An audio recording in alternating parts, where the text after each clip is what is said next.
মধ্যপ্রাচ্যের নির্যাতিত রাষ্ট্র ফিলিস্তিনের অবরুদ্ধ গাজা উপত্যকা নিয়ে মার্কিন প্রেসিডেন্ট ডোনাল্ড ট্রাম্পের করা প্রস্তাবের তীব্র সমালোচনা করেছে উত্তর কোরিয়া। এ সময় ওয়াশিংটনকে চাঁদাবাজ হিসেবে আখ্যায়িত করেছে পিয়ংইয়ং। বুধবার 12 ফেব্রুয়ারি উত্তর কোরিয়ার রাষ্ট্রীয় সংবাদ মাধ্যম কোরিয়ান সেন্ট্রাল নিউজ এজেন্সির করা প্রতিবেদনে ব্রিটিশ বার্তা সংস্থা রয়টার্স এ তথ্য নিশ্চিত করেছে।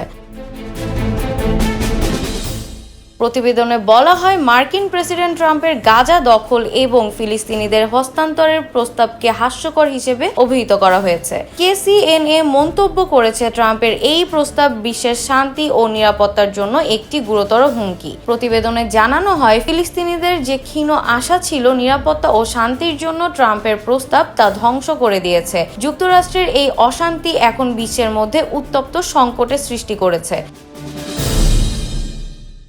ট্রাম্প সম্প্রতি ঘোষণা করেছেন, মার্কিন সরকার গাজা উপত্যকার বাসিন্দাদের অন্যত্র সরিয়ে নিয়ে গাজার অবকাঠামো পুনর্গঠন করতে চায়, যা আন্তর্জাতিক পর্যায়ে উদ্বেগের সৃষ্টি করেছে। বিশ্বজুড়ে এই ঘোষণার বিরুদ্ধে অনেক প্রতিবাদ এবং সমালোচনা এসেছে। এছাড়া KCNA আরও সমালোচনা করেছে ট্রাম্প প্রশাসনের পানামা খাল এবং গ্রিনল্যান্ড দখলের পরিকল্পনা এবং মেক্সিকো উপসাগরের নাম পরিবর্তন করে আমেরিকার উপসাগর রাখার সিদ্ধান্তকেও।